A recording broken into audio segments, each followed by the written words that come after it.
शिक्षण मंत्र्यांना हे समजून घेण्याची जी काही त्यांनी ब्रीफ व्यवस्थित झाल्यानंतर म्हणजे त्यांना व्यवस्थित ब्रीफही आम्ही केलेला आहे.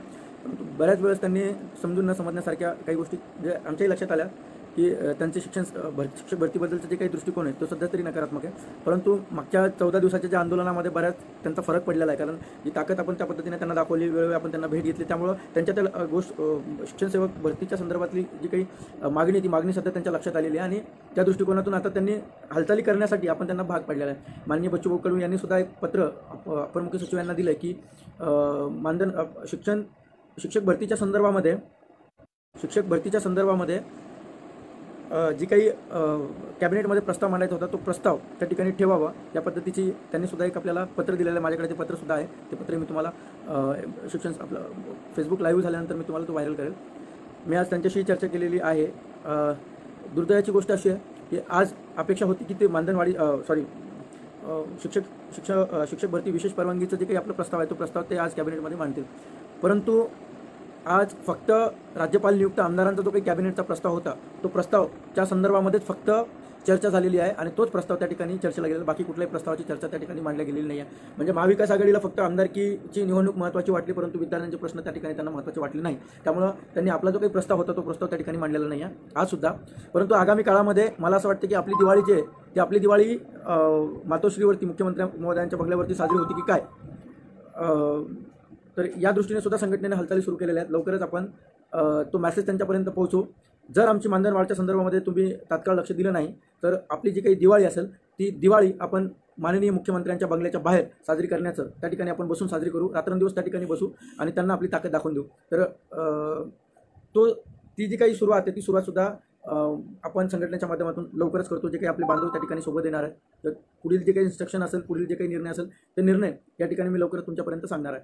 मित्रांनो, तुम्ही जर का एमपीएससीची तयारी करत असाल तर भारतातील सर्वात मोठे ऑनलाईन लर्निंग प्लॅटफॉर्म अनअकॅडमी तुमच्यासाठी घेऊन आलेली आहे एक विशेष सुवर्ण संधी. त्याच्यामध्ये तुम्हाला फाउंडेशनची batch, integrated batch, crash course, fast track batch आणि बरंच काही या ठिकाणी पाहायला मिळणार आहे. त्याच्यामध्ये अनअकॅडमी तुम्ही का जॉईन करायची असेल तर त्याच्या मागचे बरेचसे कारणं आहेत. कारण महाराष्ट्रामध्ये जे काही टॉप एज्युकेटर्स आहेत ते सर्वच्या सर्व टॉप एज्युकेटर्स एमपीएससीच्या फाउंडेशन कोर्स पासून इतर सगळ्या बॅचेसमध्ये या ठिकाणी तुम्हाला अवेलेबल असणार आहे. स्क्रीनवर दिसत असल्याप्रमाणे तुम्हाला सर्वच्या सर्व महाराष्ट्रामधले टॉप एज्युकेटर्स त्या ठिकाणी गाईड करणार आहे, त्या ठिकाणी तुम्हाला प्रमोट करणार आहे. आणि दुसरी गोष्ट म्हणजे आपण जो अभ्यास आहे तो लॅपटॉप असेल, मोबाईल असेल, तुमचं टॅबलेट असेल त्याच्यावरून देखील करू शकता. या ठिकाणी अनअकॅडमी तुमच्याकरिता जी आहे परवडणाऱ्या किमतीमध्ये बऱ्याचशा बॅचेस घेऊन आलेली आहे. एक महिन्याची जर का तुम्ही बॅच जॉईन करत असाल तर ती 1900 रुपयाला पडत होती, परंतु सध्या ते तुम्हाला 10% डिस्काउंटमध्ये म्हणजे 1710 रुपयामध्ये पडणार आहे. अशाच प्रकारे स्क्रीनवर दिसत असल्याप्रमाणे वेगवेगळे प्लॅन्स अनअकॅडमीने तुमच्यासाठी घेऊन आलेली आहे. तुम्ही जर का 1 वर्षासाठी प्लॅन घेत असाल तर 10,450 रुपये त्याची किंमत होती, परंतु सध्या त्याची फीस जी आहे 10% डिस्काउंटवर चालू आहे आणि ती तुम्हाला 9,405 रुपयामध्ये पडेल. आणि 24 महिन्यांचा जर का तुम्ही प्लॅन घेत असाल तर 15,200 रुपयाला अगोदर त्याची फीस होती, आता ती 10% डिस्काउंटवर 13,680 वरती मिळणार आहे. त्याच्यामुळे तुम्ही जर का एमपीएससी क्रॅक करू इच्छिता तर आजच जे आहे भारतामधले सर्वात मोठे ऑनलाईन लर्निंग प्लॅटफॉर्म असलेलं अनअकॅडमी जे ॲप्लिकेशन आहे ते डाउनलोड करा आणि आजच जी आहे आपली बॅच जॉईन करा. कारण यामध्ये दर आठवड्याला नवीन संपूर्ण मॉक टेस्ट घेतले जाते, विषयनिहाय टेस्ट घेतले जातात, दैनिक टेस्ट आहेत आणि टॉप एज्युकेटरकडून सखोल विश्लेषण देखील केल्या जातं. म्हणजे विषय हा होता की आज मांडणं अपेक्षित होतं. आम्हाला असं वाटलं की आज मांडला जाईल, कारण त्या पद्धतीने चर्चा झालेली होती. परंतु आज फक्त आमदार विधान परिषदे जे राज्यपाल नियुक्त आमदार आहेत त्या राज्यपाल नियुक्त आमदाराच्या संदर्भामध्येच फक्त चर्चा झालेली आणि त्या संदर्भामध्येच फक्त प्रस्ताव त्या ठिकाणी मांडला गेलेला आहे. बाकी कुठलाही प्रस्ताव त्या ठिकाणी मांडला गेलेला नाही किंवा बाकीचे कुठलेही मुद्दे त्या ठिकाणी चर्चेला गेलेले नाहीत. हा विषय झाला शिक्षक भरतीच्या संदर्भामध्ये. बाकीचे बरेच मुद्दे जे आहेत ते मुद्दे आपण त्या ठिकाणी संघटनेच्या माध्यमातून लढत आहोत. अजून एक विषय होता की आपले बरेच जे शिक्षणसेवक आहेत ते शिक्षणसेवक मानधन वाढ संदर्भामध्ये संघटनेला अनेक मेसेज येतात, आमच्याशी चर्चा करतात की सर तुम्ही शिक्षणसेवक मानधन वाढचा मुद्दा या ठिकाणी सोडल्यानंतर तो जो मुद्दा आहे तो कुठेतरी अडकळीत पडलेला आहे. त्याविषयी कुठलीही धोरण किंवा काय सुरू आहे सध्या आम्हाला कुठली माहिती या ठिकाणी नाही आहे. तर कृपा करून आमचा मुद्दा संघटनेच्या माध्यमातूनच तुम्ही घ्या, कारण मुद्दा घेतल्यानंतर तुम्हीच तो मुद्दा पुढे आणू शकता. अनेक मेसेज, अनेक जणांचे आम्हाला कॉल आले. परंतु मी मधल्या काळामध्ये सांगितलं होतं की शिक्षक भरती विशेष परवानगी हा मुद्दा सर्वात महत्त्वाचा सध्याच्या घडीला आहे, कारण ती परवानगी मिळाल्यानंतर आपण ते मानधन वाढचा विषयसुद्धा आपण त्या ठिकाणी घेणार होतो. परंतु मी काही कायदेशीर बाबी बघितल्या, वकिलांशी चर्चा केली, त्यानंतर अधिकाऱ्यांशी चर्चा केली आणि आपल्या काही शिक्षणसेवक बांधवांची यांच्यासोबतही चर्चा केली. मुळात 1 वर्ष होऊन गेलेलं आहे भरती प्रक्रियाला. शिक्षणसेवक होऊन दीड वर्ष जवळपास आता होतं आहे. 1-1.5 वर्ष होऊन सुद्धा अजून जर शिक्षणसेवकाच्या संदर्भामध्ये कुठल्याही पद्धतीची हालचाली जर होत नसेल तर अजून त्याला बरंच काळ या ठिकाणी शिक्षण सेवकाला मानधन देण्याच्या संदर्भामध्ये ते निर्णय घ्यायला काळ लागेल. म्हणजे 2-2.5 वर्ष जर आपले असेच निघून जात असेल तर त्यानंतर मिळालेलं मानधन या ठिकाणी मला असं वाटत नाही की आपल्या उपयोगाचं असणार आहे. म्हणजे आत्ता जर मिळालं मानधन तर ते उपयोगाचं आहे आणि 5-6 महिन्याचं जर शेवटी जर मिळत असेल तर ते उपयोग नाही आहे. म्हणून आम्ही या ठिकाणी निर्णय घेतला, संघटनेने निर्णय घेतला, संघटनेच्या पदाधिकाऱ्यांनी आमचा निर्णय घेतला की त्या संदर्भामधली याचिका किमान वेतन जे 18,000 केंद्राने घेतलेलं आहे तर किमान वेतन या ठिकाणी आपल्याला मिळावं यासाठी आमचे जे काही संघटनेचे शिलेदार आहेत, वैभव फटांगरे सर राज्य संघटक आणि त्यानंतर राम जाधव सर संघटनेचे राज्य सरचिटणीस यांच्या मार्फत संघटनेनं हे बरेच अभियोग जे शिक्षक भरतीचे शिक्षण सेवक होते, काही जणांनी अशी त्यांना भीती दाखवली की तुम्ही जर याचिका दाखल केली किंवा म्हणजे लढला तर तुम्हाला ते 3 वर्ष काळामध्ये लढता येणार नाही, परंतु तुमच्यावर कारवाई होईल. परंतु याची कुठली भीती न बाळगता आमचे 2 जे शिलेदार आहेत वैभव फटांगरे सर आणि राम जाधव सरांनी मुंबई खंडपीठामध्ये किमान वेतन मिळावं शिक्षण सेवकाला या संदर्भातली सर्व पुराव्यानिशी याचिका या ठिकाणी दाखल केलेली आहे. लवकरच संघटनेच्या माध्यमातून जी काही याचिका त्यांच्या मार्फत दाखल झालेली आहे, आज आपले जे काही याचिकाकर्ते आहेत ते संघटनेच्याच माध्यमातून आपण त्यांच्या थ्रू याचिका दाखल झालेली आहे. राम जाधव आणि वैभव फटांगरे सर मानधनवाढीची जी काही याचिका आहे ती याचिका संघटनेच्या मार्फत त्या ठिकाणी ते लढतील आणि जे काही अपडेट्स असतील, जे काही यापुढे सुनावण्या होतील ते सुनावण्याची माहिती सुद्धा आपण संघटनेच्या माध्यमातून तुमच्यापर्यंत देऊया. आमची एक भूमिका होती, 2 वर्ष निघून गेले, 1.5-2 वर्ष निघून गेले, तर आता मानधन मिळत नसेल तर उपयोग नाही आहे. त्यामुळे आम्ही अशी मागणी केली, 3 वर्षाचा जो काही बॅकलॉग आमचं 3 वर्षापासून आम्ही काम केलेलं आहे तो कामाचा मोबदला फरक जो आहे तो फरक आपण त्या याचिकेमध्ये मागितलेला आहे आणि ते याचिका निश्चित तुम्हाला सांगतो की शिक्षण सेवकांच्या जो काही लढा आहे त्या लढ्याला एक नवी दिशा देणारी ठरणार आहे आणि तो मुद्दा नव्याने आणि चांगल्या पद्धतीने संघटनेच्या माध्यमातून वैभव फटांगरे सर आणि राम जाधव सर हे त्या ठिकाणी ते पुढे घेऊन जात आहेत. त्यामुळे मानधनवाढीच्या संदर्भामध्ये जे काही लढा असेल ते लढा आता आपण कायदेशीर बाबीने संघटना लढवण्याचं ठरवलं आहे. त्या संदर्भातली याचिका दाखल झालेली आहे. त्या याचिकेची सुनावणीसुद्धा मी मला वाटते पुढच्या हप्त्यापर्यंत होऊन जाईल. पहिली सुनावणी त्या ठिकाणी झाल्यानंतर बाकीच्या जे काही गोष्टी असतील ती मी त्यानंतर तुमच्यापर्यंत या ठिकाणी सांगणारच आहे. त्यामुळे मानधनवाढचा जो विषय आहे तो विषय आता संघटनेनं न्यायालय प्रक्रियेनं लढण्याचं ठरवलेलं आहे. तो विषय या ठिकाणी मी मानधनवाढच्या संदर्भात लढलो. त्यानंतर मी आमच्या जे काही याचिका दाखल झालेल्या आहे तर याचिकेची जी काही पूर्ण मानधनवाढीच्या संदर्भामधली जी काही भूमिका आहे ती भूमिका मी राम जाधव सर असतील आणि वैभव फटांगरे सर असतील तर ते आपल्या संघटनेच्या माध्यमातून भूमिका जी असेल ती भूमिका संघटनेच्या माध्यमातून ते आपल्या सर्व शिक्षण सेवक जे मानधनवाढ संदर्भामध्ये मागणी करतायत तर ते आपली त्या ठिकाणी मांडतील. तर तो विषय या ठिकाणी संघटनेनं आपण घेतलेला आहे. दुसरी मागणी आहे या ठिकाणी ST प्रवर्गाची मागणी आहे. बरेच बांधव आहेत ते ST प्रवर्गाची विशेष भरती जी झालेली आहे त्यामध्ये काही ठिकाणी अपात्र, साताऱ्यामध्ये अपात्र असणारे कॅन्डिडेट हे रायगडमध्ये पात्र दाखवलेत, त्यानंतर बुलढाण्यामध्ये पात्र दाखवलेत, म्हणजे काही ठिकाणी अपात्र असलेले दुसरीकडे पात्र दाखवले. तर तो एक म्हणजे प्रकारची समस्या आगामी काळामध्ये निर्माण होऊ शकते. कारण विशेष भरतीला जर परवानगी आणखी मिळाली ST कॅटेगरीमध्ये तर हे लागलेले कॅन्डिडेट हे जे काही ठिकाणी अपात्र काही ठिकाणी पात्र झाले तर यांच्यावरती दबाव येऊन हे लोक परत इकडे जॉईन होतील. त्यामुळे काय होईल, परत त्या जागा रिक्त राहतील. त्यामुळे लवकरच या दृष्टिकोनातून ज्या ठिकाणी अपात्र दाखवलेले आणि जिथं पात्र दाखवलेले कॅन्डिडेट तर ती सुद्धा ST कॅटेगरीची जे काही आपले बांधव आहेत तर त्या संदर्भात आपण लवकरच तो सुद्धा जी काही भूमिका घेऊन तो जो काही मुद्दा आहे तो मुद्दा घेऊन आपण गव्हर्नमेंटपर्यंत जाणार आहेत. आणि ST कॅटेगरीची जी काही विशेष भरती असेल त्यानंतर अजून एक महत्त्वाची गोष्ट या ठिकाणी सांगतो की शिक्षण सेवकच्या माजी सैनिकच्या संदर्भामध्ये अनेक जागा त्या ठिकाणी रिक्त होत्या. त्यांनी याचिका दाखल केलेली होती, परंतु त्या जे माजी सैनिकचे बांधव आहेत त्यांना आपण विनंती करून गव्हर्नमेंटला अनेक जागा अजूनसुद्धा रिक्त शिक्षण याच्या माजी सैनिकच्या तर त्या जागा विशेष भरतीनं तुम्ही भरून घ्या, परवानगी विशेष भरतीनं, कारण विशेष भरती घ्या आणि त्या जागा भरा. परंतु ज्या जागा 1400 जवळपास 1450 जागा आहेत या जागा पोर्टलला आलेल्या आहेत आणि त्या पोर्टलला आलेल्या जागा कृपा करून त्या म्हणजे थांबू नयेत, त्याला स्थगिती मिळू नये ही भूमिका आपण त्या ठिकाणी मांडली. त्यामुळं त्यासुद्धा जागा आहेत त्या आपल्याला मिळायचा मार्ग जो जवळपास मोकळा झाल्याची या ठिकाणी आपण आश्वस्त होऊ शकता, कारण त्या पद्धतीचा निर्णय आपण घ्यायला लावलेला आहे. आणि त्या पद्धतीची जे काही माजी सैनिकचे जे काही लीड करताय ब्रिगेडियर सुधीर सावंत सरांसोबत चांगले संबंध असल्यामुळे आम्ही त्यांच्याशी ती चर्चा केलेली आणि त्यातून मार्ग काढण्याची विनंती मी त्या ठिकाणी त्यांना केली. मागच्या भेटीमध्ये मी त्यांनाही भेटलो, त्यांनाही सांगितलं की फक्त ह्या भरतीला तुम्ही अडथळा आणू नका, राहिलेल्या जागा 17 नंतर अनेक जागा आहेत माझी सैनिकच्या ती विशेष भरती घेऊन त्या जागा भरा, परंतु या जागा आलेल्या आहेत पोर्टलला कन्वर्ट झाल्यात, ह्या जागाच आपल्या बांधवांना मिळू द्या अशी भूमिका त्या ठिकाणी मांडली आहे. आणि त्यांनी सुद्धा याला सकारात्मक प्रतिसाद या ठिकाणी दिलेला आहे. त्यामुळे माझी सैनिकच्या जागा याच भरतीमध्ये पहिल्या लिस्टमध्ये जे यादी आहे त्यामध्ये लागू शकतात. तर तो निर्णय घेण्यासाठी आपण सकारात्मक निर्णय आपल्याला या ठिकाणी होण्याची अपेक्षा आहे आणि तो 100% होईल. त्या ठिकाणी 3 मुद्दे आपण घेतलेत. चौथा मुद्दा आणखी एक महत्त्वाचा आहे. आपले जे बरेच नेट सेट बांधव आहेत, PhD BEd झालेले बांधव आहेत, मुंबईमध्ये दुबार नोकरी करणारे जे काही आपले दुबार नोकरी करणारे काही शिक्षक आहेत, जे मी मागे बोललो होतो तुम्हाला, मी सकाळी आज दिवसभराची नोकरी करतात फुल टाईम आणि संध्याकाळी पार्ट टाईममध्ये नाईट स्कूलचे जे शिक्षक आहेत त्यांना अर्धी पगार त्या ठिकाणी सकाळी त्यांना 80,000 पगार मिळते आणि रात्री परत 40,000 मिळते, म्हणजे असे 1.25 लाख पगार ज्यांना ऑलरेडी एक पगार आहे ते अर्धी पगार आणखी घेतात. परंतु आपले लाखो DED धारक, MAD धारक बांधव, नेट सेट धारक, PhD धारक, वेल क्वालिफाईड असलेले, TET CTET क्वालिफाईड असलेले बांधव आजही बेरोजगार फिरतात, त्यांच्या हाताला काम नाही आहे. आपली भूमिका होती ज्यांच्या हाताला ऑलरेडी एक पगार मिळतो त्यांना परत अर्धी पगार देण्याची काही आवश्यकता नाही आहे. तर त्या संदर्भातली याचिका सुद्धा DED स्टुडंट असोसिएशनने मुंबईमध्ये दाखल केलेली आहे.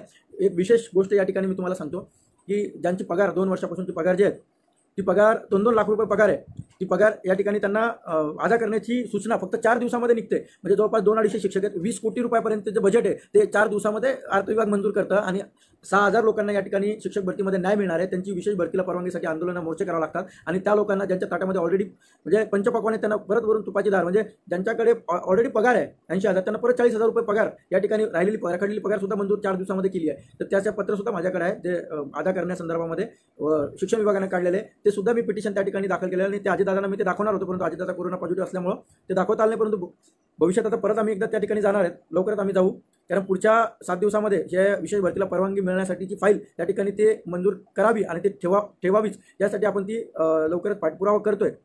लवकरच आपण ते मंत्र्यांच्या बंगल्यासमोर जाऊन आपण दिवाळी साजरा करणार आहेत. या पद्धतीचे मेसेज आपण त्यांच्यापर्यंत गेल्या आपण ते पोहोचवण्याची व्यवस्थाही केलेली आहे. त्यामुळं पुढच्या मंत्रिमंडळामध्ये आपला मुद्दा चर्चेला जाईल, या पद्धतीची व्यवस्था आपण या ठिकाणी करूया. आणि तो विषय तुम्हाला सांगत होतो की दुबार नोकरी करणारा जो आहे तो इतकी दुर्दैवी गोष्ट की ज्यांना ऑलरेडी पगार आहे तर त्यांनाच परत पगार या ठिकाणी गव्हर्नमेंट देण्याचं काम करते. तर त्याविषयी सुद्धा याचिका त्यांच्या विरोधामध्ये संघटनेने दाखल केलेली आहे. त्याचा नंबर सुद्धा आपल्याला म्हणजे दाखल झाल्यानंतर आता 1-2-4 दिवसात त्याचा नंबरही आपल्याला याचिकेचा नंबर येऊन जाईल. तर विशेष म्हणजे ते सुद्धा लढत आपण म्हणजे ती सुद्धा आपण लढाई लढतोय. आपल्या अनेक बांधवांना, बेरोजगार बांधवांना त्या ठिकाणी नाईट स्कूलच्या जागा पवित्राला येऊन पार्ट टाइम का होणार 40,000 पगार का होईना आपल्याच बांधवांना तो रोजगार त्या ठिकाणी मिळेल ही भूमिका आम्ही घेतलेली आहे. जास्तीत जास्त बांधवांना रोजगार मिळावा. त्यानंतर बऱ्याच वेळेस NCTच्या संदर्भामध्ये संघटनेवरती बोललं जातं की NCTच्या संदर्भामध्ये तुम्ही भूमिका घेत नाही, परंतु मी सांगू इच्छितो NCT या ठिकाणी भरती ही NCTच्याच मार्फत व्हावी ही आग्रही मागणी आम्ही वेळोवेळी केलेली आहे. परंतु शिक्षण विभागानं आयत्या वेळेला घातलेला घोळ यामुळं ती जी काही ही जी भरती आहे ती भरती नाईलाजानं NCTला डावलून झालेली आहे. ही या ठिकाणी आम्हालाही माहिती आहे त्या गोष्टी NCTला डावलून झालेल्या. यानंतरची कुठली भरती NCTला डावलून होणार नाही, कारण नियमानं भरती व्हायला पाहिजे ही भूमिका संघटनेनं वेळोवेळी घेतलेली आहे. आणि या संदर्भात TETची याचिका सुद्धा आम्ही कोर्टात दाखल केली. आम्ही सुद्धा तिथे NCTचे नियम सांगितलेले की NCTचे काय नियम आहेत. त्यामुळे इथून पुढच्या कुठल्याही भरत्या या इनलिगल पद्धतीने होणार नाहीत. NCTच्या पद्धतीनं आणि NCTला नियमाला धरूनच भरती होईल. त्यामुळे कुठली या ठिकाणी अशी जी भावना आपल्या बांधवांमध्ये आहे की NCTला डावलून भरती झालेली आहे, कारण जी भरती झालेली आहे ती भरती झालेली आहे कारण शासनाचे नियम होते आणि ते नियम आयत्या वेळेला डावलता आले नाही. मी बऱ्याच वेळा सांगितलं होतं की NCTच्या विरोधामध्ये बरेच काही नियम आहेत, आम्ही त्या ठिकाणी ते सोडवण्याचे प्रयत्न केले, परंतु आयत्या वेळेला ते सोडवता नाही आले. त्यामुळे इथून पुढची जी काही भरती असेल ती फक्त NCTला धरूनच असेल एवढी ग्वाही मी तुम्हाला या ठिकाणी देतो. कुठली काळजी करू नका. यानंतरचा एक सुद्धा जागा ही NCTला डावलून भरता येणार नाही आणि भरली सुद्धा जाणार नाही. त्याची भूमिका, ठाम भूमिका ही आमच्या संघटनेच्या माध्यमातून आपण घेणार आहोत. पहिली गोष्ट या ठिकाणी सांगितली. दुसरी गोष्ट या ठिकाणी मी सांगतोय, मी नाईट स्कूलचं पण सांगितलं की आमची जास्तीत जास्त भूमिका आहे की गुणवत्ताधारक आपल्या बांधवांना त्या ठिकाणी न्याय मिळावा आणि रोजगार मिळावा. ती सुद्धा आपण भूमिका त्या ठिकाणी घेतली. ती सुद्धा याचिका आपण कोर्टामध्ये दाखल केली. मानधनवाढीची याचिका सुद्धा आपण संघटनेच्या माध्यमातून दाखल केली. माझी सैनिकचा प्रश्न सुद्धा आपण समोरासमोर ब्रिगेडियर सुधीर सावंत साहेबांना भेटून तोही सोडवण्याचा आपण या ठिकाणी प्रयत्न केला. म्हणजे जवळपास सगळे प्रश्न हे आपण सर्वांना विश्वासात घेऊनच सोडवतो. कुठल्याही प्रवर्ग नाराज होईल, कुठल्याही प्रवर्गाला असं वाटेल की संघटना आमच्यावर अन्याय करते, तर अशी भूमिका संघटनेची मुळात नाही आहे. सगळे प्रवर्ग हे संघटना म्हणजे सर्वांची आहे आणि सर्वांना न्याय देण्याचं काम संघटना करेल आणि योग्य वेळेला योग्य मुद्दा संघटना आजपर्यंत घेत आलेली आहे. आणि तोच मुद्दा मी या ठिकाणी सांगतो की प्रत्येक मुद्दा संघटना कधी घ्यायचा हे आम्हाला माहिती आहे. त्यामुळे योग्य मुद्दे आम्ही त्या ठिकाणी योग्य वेळी घेणारच आहोत.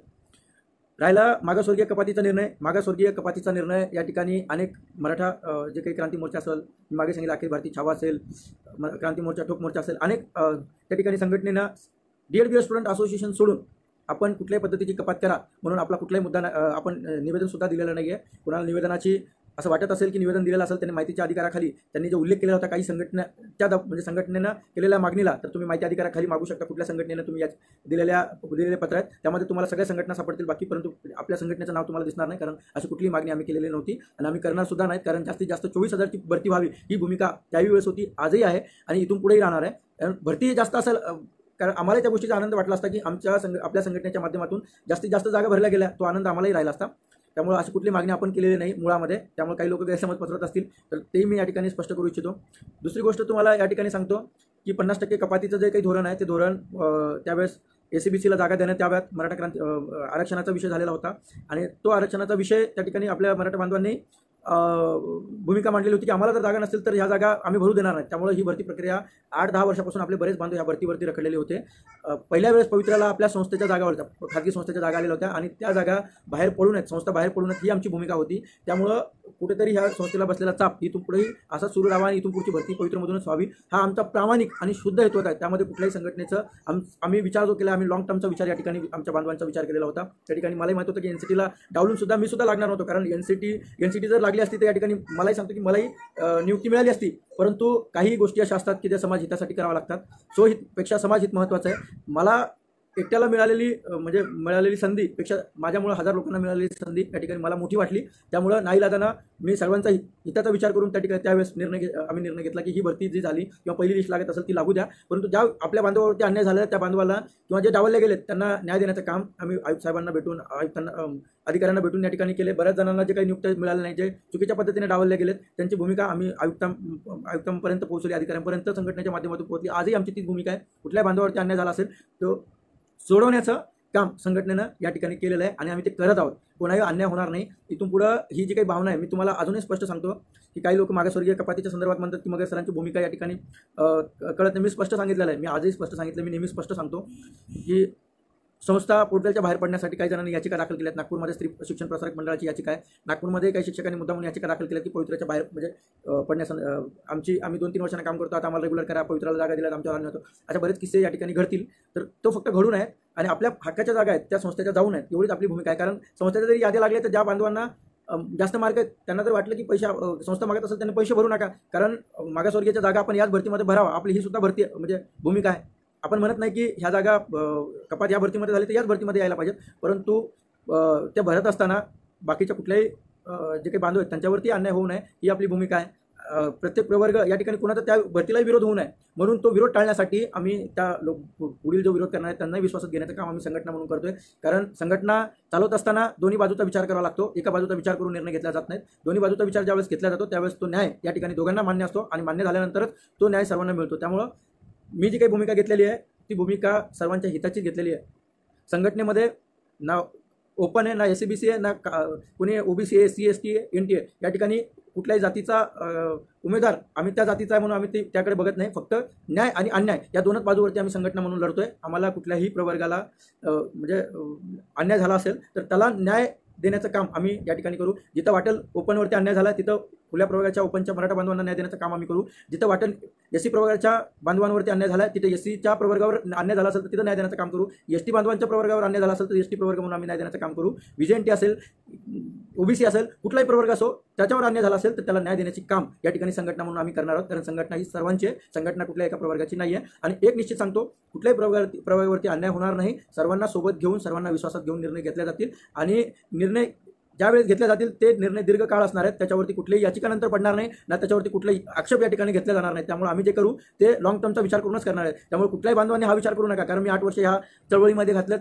इथून पुढेही आमची एकच भूमिका, संघटनेची भूमिका आहे की शिक्षण क्षेत्रामध्ये जे काही समस्या आहेत, शिक्षण क्षेत्रामध्ये मराठी शाळा बंद पडत आहेत, शिक्षण क्षेत्रामध्ये ज्या काही गोष्टी घडत आहेत त्या गोष्टी आम्हाला त्या ठिकाणी त्याच्यावरती आम्हाला काम करायचं. भविष्यात आमच्या संघटनेच्या पदाधिकाऱ्यांना काम करायचं. आम्ही दीर्घकाळ एक लक्ष ठेवूनच आम्ही संघटनेची वाटचाल या ठिकाणी करत आहोत. त्यामुळे ही भरती झाल्यानंतर आम्ही संघटना म्हणून बंद पडणार नाही. तर इथून पुढे सुद्धा आपल्या DED BED बांधवांना, MD बांधवांना न्याय देण्यासाठी ही संघटना व्यापक स्वरूपामध्ये राज्यभर बऱ्याच ठिकाणी आता पसरली आहे आणि यापेक्षाही मोठ्या प्रमाणामध्ये संघटनेची वाटचाल या ठिकाणी होणार आहे. कारण त्या पद्धतीचे दृष्टिकोन ठेवूनच आम्ही बऱ्याच गोष्टी आखलेल्या आहेत. त्या भविष्यात आम्ही तुम्हाला सांगणार आहोत. नक्कीच तुम्हाला सांगतो, आज संघटनेमध्ये जर 1000 बांधव असतील तर पुढे त्याहीपेक्षा 1000 बांधव ॲड करण्याचं काम संघटना म्हणून या ठिकाणी होणार आहे आणि बरेच बांधव आपल्यासोबत जुळत आहे. नक्कीच पुढच्या वर्षामध्ये ही संघटना खूप मोठ्या प्रमाणामध्ये वाढलेली असेल एवढी ग्वाही मी या ठिकाणी देतो. एक गोष्ट सांगतो, कुठल्याही बांधवावरती अन्याय होणार नाही. मागासवर्गीय असो, ओपन असो, ST असो, SC असो, कुठले असो, सगळे बांधव हे DED BED संघटनेचे आहेत, संघटनेचे सदस्य आहेत आणि मला कुठल्याही सदस्यावरती अन्याय झालेला संघटना म्हणून मलाही तो चालणार नाही, आमच्या पदाधिकाऱ्यांनाही चालणार नाही. आमचे सर्व पदाधिकारी हे सर्व म्हणजे प्रवर्गाचे आहेत. या ठिकाणी आमचे उपाध्यक्ष जे आहेत, उपाध्यक्ष ते या ठिकाणी SC प्रवर्गामधून येतात. आपल्या उपाध्यक्ष मॅडम अर्चना मॅडम आहेत, तेही VJNT मधून येतात. सचिव आहेत, ओपनमधून येतात. सरचिटणीस ओपनमधून येतात. काही कार्यकारिणी सदस्य आहेत, काही ब्राह्मण आहेत त्या ठिकाणी, काही मुस्लिम आहेत. म्हणजे या ठिकाणी भेदभाव काही ST म्हणजे कॅटेगरीचे आपण घेतले. म्हणजे या ठिकाणी कुठल्याही बांधवाला आपण असं नाही की टाळलेलं आहे. कारण न्याय आणि अन्याय हे दोनच बाजू आपण घेऊन लढतोय. त्यामुळं या ठिकाणी प्रवर्ग महत्त्वाचा नाही आहे, तर या ठिकाणी लढणारा बांधव महत्त्वाचा आहे. आणि जो कोणी बांधव आपल्यासाठी लढत असेल त्याला संघटनासोबत घेऊन या ठिकाणी निश्चित आगामी काळामध्ये आम्ही त्यांना सोबत घेऊन या ठिकाणी घेऊन जाणार आहोत. अनेक जणांनी काही जण टीका करतात घरी बसून. मी विनंती करतो त्यांना, टीका करत असाल एक वेळेस तुम्ही स्वतः रस्त्यावरती उतरा, निवेदन द्यायला जा. 14 दिवस जसं आम्ही पायी मुंबईपर्यंत गेलो, एक वेळेस फक्त तुम्ही मुंबईमध्ये औरंगाबाद ते मुंबई पायी जाऊन दाखवा. 11 दिवस जसं आमच्या संदीप कांबळे सरांनी असेल, बाकीच्या बांधवांनी असेल उपोषण केलं, 11 दिवस अन्नत्याग करून उपोषण करून दाखवा. 5-6 दिवसानंतर घर सोडून त्या ठिकाणी मुंबईला जाऊन दाखवा. 2-4 दिवसांना मुंबईला आम्ही असतो, मुंबईला जाऊन दाखवा, पाठपुरावा करा. आणि त्यानंतर तुम्हाला टीका काय असते आणि काम करणं काय असते, अडचणी काय असतात, या गोष्टी तुम्हाला कळायला लागतील. त्यामुळे घरी बसून कुठल्याही बळ्या मारण्याचं काम या ठिकाणी करू नका. संघटना योग्य पद्धतीने काम करते, सर्वांना घेऊन काम करते. आगामी काळातही संघटना सर्वांना घेऊन काम करणारे, व्यापक स्वरूपामध्ये काम करणारे अनेक उपक्रम संघटनेच्या माध्यमातून आम्ही या ठिकाणी राबवणार आहेत. मराठी शाळा सुधारल्या पाहिजे म्हणून या ठिकाणी आम्ही काही शाळा संघटनेच्या माध्यमातून दत्तक घेऊन त्यांचं लोकसंख्या वाढवणं, त्यांना त्याचं भौतिक सुविधा ते निर्माण करणं, या सर्व गोष्टी संघटना या ठिकाणी आम्ही करणार आहेत. म्हणून संघटना म्हणून आम्ही व्यापक स्वरूप जे आहे ते व्यापक स्वरूपाच्या माध्यमातूनच संघटनेची वाटचाल या ठिकाणी आहे. मानधनवाढचा विषय मी सांगितला. मानधनवाढचा विषय आमच्या संघटनेचे राज्य संघटक वैभव पटांगरे सर, राम जाधव सर हाताळत आहे. आणि ते योग्य पद्धतीने त्यांनी सर्व पुरावे पूर्ण देशामधले वेगवेगळ्या राज्यामध्ये कुठले नियम आहेत ते सर्व बघून त्या ठिकाणी याचिका दाखल केलेली आहे. तो सुद्धा न्यायालयीन प्रक्रियेमधून तुम्हाला राहिलेला फरक सुद्धा मिळवण्याचं काम संघटना म्हणून आम्ही करू. तोही न्याय देण्याचं काम करू. दुबार नोकरी करणार असतील त्यांना हटून जे काही आपले पात्रधारक आहेत त्यांना रोजगार देण्याचं काम करू. आश्रमशाळा असतील, आदिवासी विभाग असेल, समाज कल्याण विभाग असेल, बाकीचे ह्या भरत्या झालेल्या नाहीत त्यासुद्धा भरत्या यापुढे घेण्यासाठी आम्ही पाठपुरावा करणार आहे. मोठ्या संख्येनं त्यासुद्धा जागा रिक्त, अनेक संस्थेच्या जागा रिक्त त्यासुद्धा पवित्राला परत आणून भरती करा. आपले अनेक बांधव आता TAT पात्र झालेले 18-19-20चे बांधव आहेत, त्यांना संधी मिळाली पाहिजे, ही भूमिका आहे. त्यामुळे काही जण म्हणतात की सर 18-19-20च्या मुलांना संधी मिळाली पाहिजे. मी तर सांगतो की तीही संधी मिळेल तुम्हाला. ही लिस्ट लागल्यानंतर पुढेही तुम्हाला 18-19च्या मुलांना या ठिकाणी संधी देण्याचं काम संघटना म्हणून आपण त्या ठिकाणी करणारच आहोत. बाकीच्याही जागा आपण आणण्यासाठी प्रयत्न करतोय. बाकी विषय काही प्रश्न असतील तर तुम्ही प्रश्न विचारू शकता. काही प्रश्न असतील तर विचारू शकता.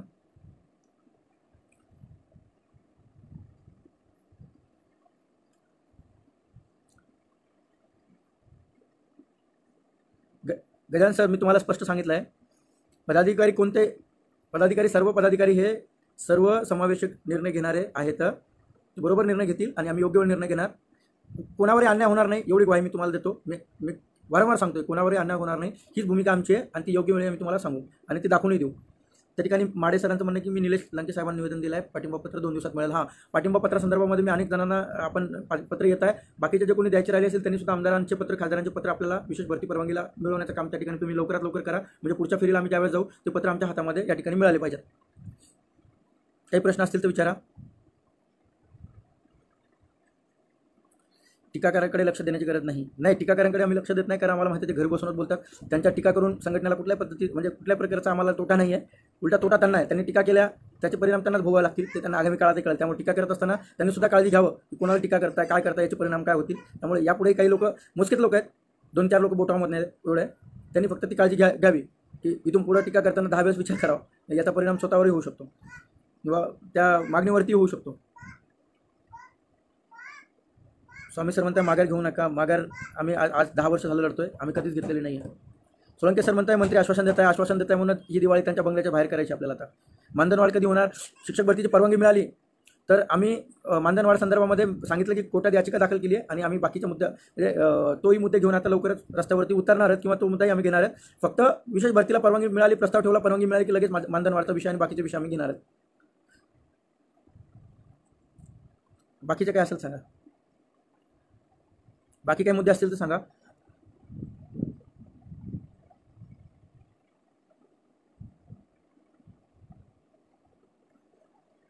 भैवा सर, हीच भूमिका आहे माझी, पहिली हीच भूमिका आहे आणि आताही तीच भूमिका आहे. काळजी करू नका. ही जी भूमिका मी सांगितली आहे तीच भूमिका माझी कायम असते, त्याच्यामध्ये कुठलाही बदल नसतो. त्यामुळे तुम्हाला असं वाटत असेल असा कुठलाही बदल त्या ठिकाणी नाही आहे. मी तुम्हाला जी सांगितली तीच कायम भूमिका आहे. सोळंके सर, कुठला आमदार तुम्हाला वेळ काढूपणा करत आहे त्यांचा नंबर मला फक्त पाठवा. पत्र देत नसेल, फक्त मला जे आमदार पत्र देत नसेल फक्त त्या आमदारांचे मला नंबर पाठवा. मी त्यांच्यासोबत योग्य मराठी भाषेमध्ये त्या ठिकाणी आपण बोलूया. म्हणजे त्यांना आपली भाषा, संघटनेच्या माध्यमातून भाषा त्यांना कुठल्या भाषेत बोलायचं ते मला माहिती आहे. त्यामुळे तुम्ही फक्त मला नंबर पाठवा, मी त्या आमदारांशी बोलतो. शेख सर, आझाद मैदानामध्ये आंदोलन नाही, आता मुख्यमंत्र्यांच्या बंगल्याच्या बाहेर जाऊन बसूया आपण. तुम्ही काळजी करू नका. मी आक्रमक आहे.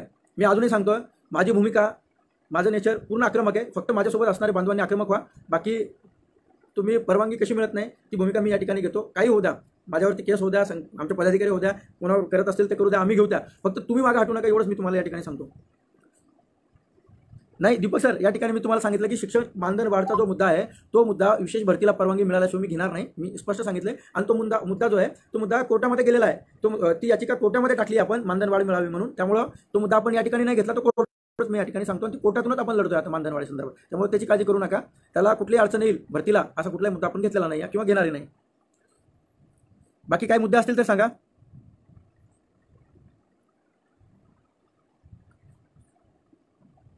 काही कुणाची काही मागणी असतील तर सांगा.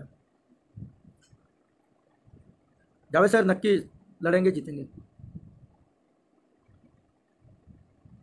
मानधन वाढचा मुद्दा सांगितला ना मी तुम्हाला मित्रांनो. विशेष भरतीला परवानगी मिळू द्या, मानधन वाढचा मुद्दा एका महिन्या पुढच्या 2-2.5 महिन्यामध्ये तुमचा म्हणजे कसा पूर्ण होईल या संदर्भातलं नियोजन आपण करू, त्याची काळजी करू नका. मॅथ्स सायन्सच्या जागा याच भरतीत भरल्या गेल्या पाहिजे, रिक्त राहिलेल्या जागा हीच भूमिका आहे. मॅथ्स सायन्सच्या जागा सुद्धा भरल्या जातील, काळजी करू नका.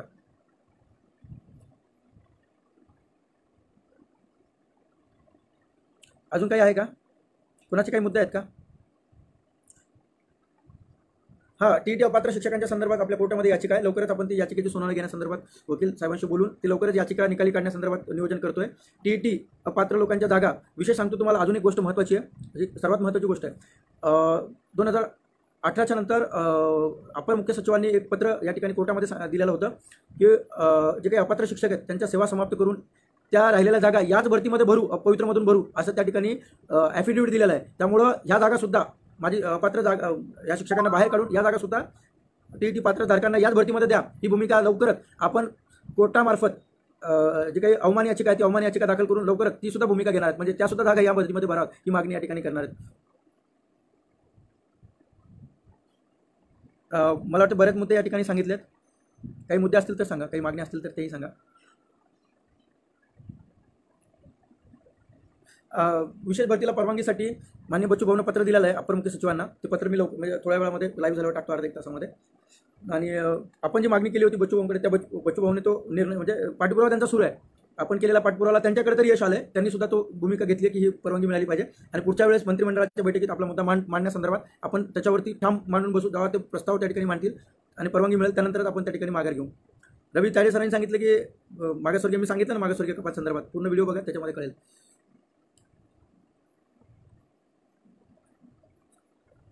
सचिन वाघ सर म्हणतात की अपंग युनिटच्या जागा कसं काय भरतायत.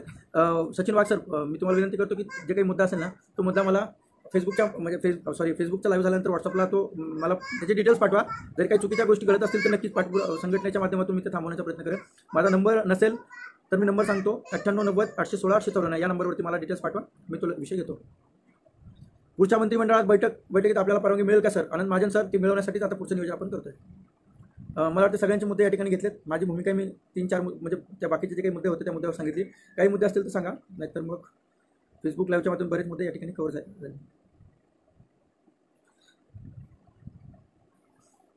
बघा सर, 50% पदकपात यात भरतीत भरली जावं ही सुद्धा संघटनेची भूमिका आहे. आम्ही सुद्धा याला अनुकूल आहे. आम्हालाही वाटतं ह्या जागा आपल्या बांधवांना मिळायला पाहिजे.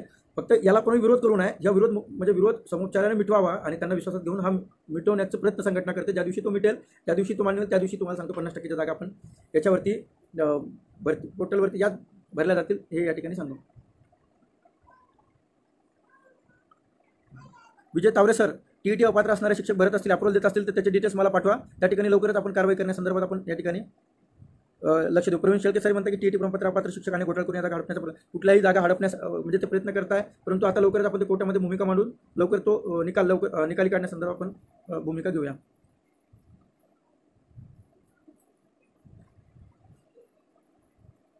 जा 6,000 जागा भरण्याची सुत्तेवा शिक्षण मंत्री काही नाही आहे, फक्त स्टेटमेंट आहे, पॉलिटिकल स्टेटमेंट आहे. कुठले 6,000 जागा संदर्भात काहीच निर्णय झालेला नाही आहे.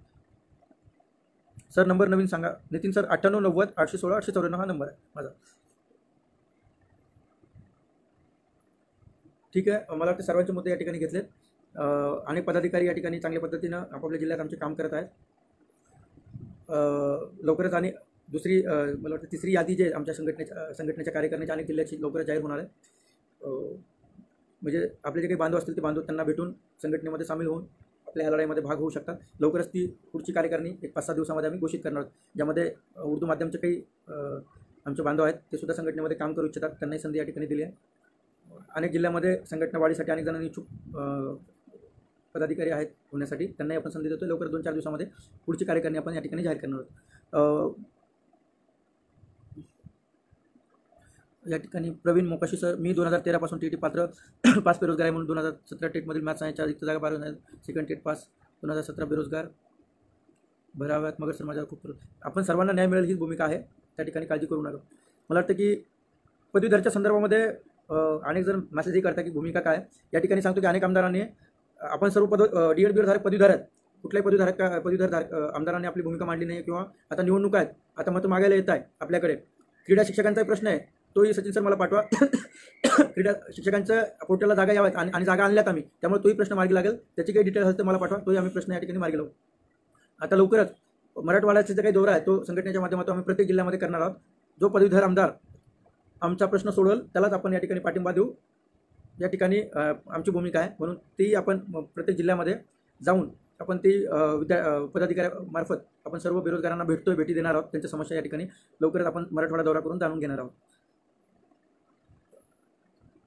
ठीक आहे, मला वाटतं बऱ्याच मुद्दे या ठिकाणी क्लिअर केलेले आहेत. काही मुद्दे असतील पुढच्या एखाद्या लाईव्हमध्ये मी सांगेल. अजून एक हा BMCचा मुद्दा आहे. 250 जे काही बांधव होते आपले BMCचे रिजेक्ट झालेले, त्यांचे मेसेज येत आहे. तोही मुद्दा आता लवकरच संघटना घेऊन त्यांना जागा त्या भरल्या जाव्यात म्हणून त्याही लोकांचे नेतृत्व या ठिकाणी संघटना करून संघटनेच्या माध्यमातून आम्ही त्यांना न्याय देणार. 250 मुलांना त्या ठिकाणी BMCचाही न्याय मिळवण्यासाठी आम्ही प्रयत्न करणार आहोत.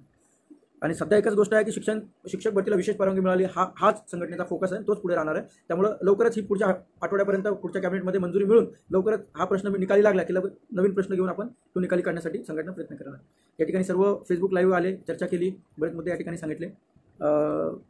मी सर्वांचा या ठिकाणी आभारी आहे. काही दिवसानंतर परत फेसबुक माध्यमातून मी तुम्हाला आंदोलन किंवा बरेच जे काही मागणी असतील किंवा भूमिका असेल ते आपल्यापर्यंत मांडणार आहोत. जे काही फेसबुक लाईव्ह आले त्यांचे सर्वांचे आभार. काही गोष्टी चुकल्या असतील किंवा काही गोष्टी राहिल्या असतील तर ते नक्की तुम्ही निदर्शनास आणून द्या. काही गोष्टी विसरतात, कारण बऱ्याच लोकांचं मागण्या असतात, माहिती होत नाही, त्यामुळं काही गोष्टी विसरत असतील त्याही आमच्या लक्षात आणून द्या. नक्कीच आमचे पदाधिकारी आम्ही न्याय देण्याचा प्रयत्न करू. संघटना सर्वांसाठी आहे, संघटना सर्वांच्या हिताची आहे. आजही आहे, उद्याही आम्ही संघटनेच्या माध्यमातून तुम्हाला न्याय देण्यासाठीच काम करणार आहोत. संघटनेच्या माध्यमातून आम्हीच तुम्हाला न्याय देऊ हीच भूमिका आम्ही वारंवार सांगतो की पहिली घेतली, आजही घेतून उद्याही घेऊ. त्याबद्दल सर्वांचे लाईव्ह आलात त्याबद्दल सर्वांचे धन्यवाद. पुढील भूमिका लवकरच या ठिकाणी मांडेल.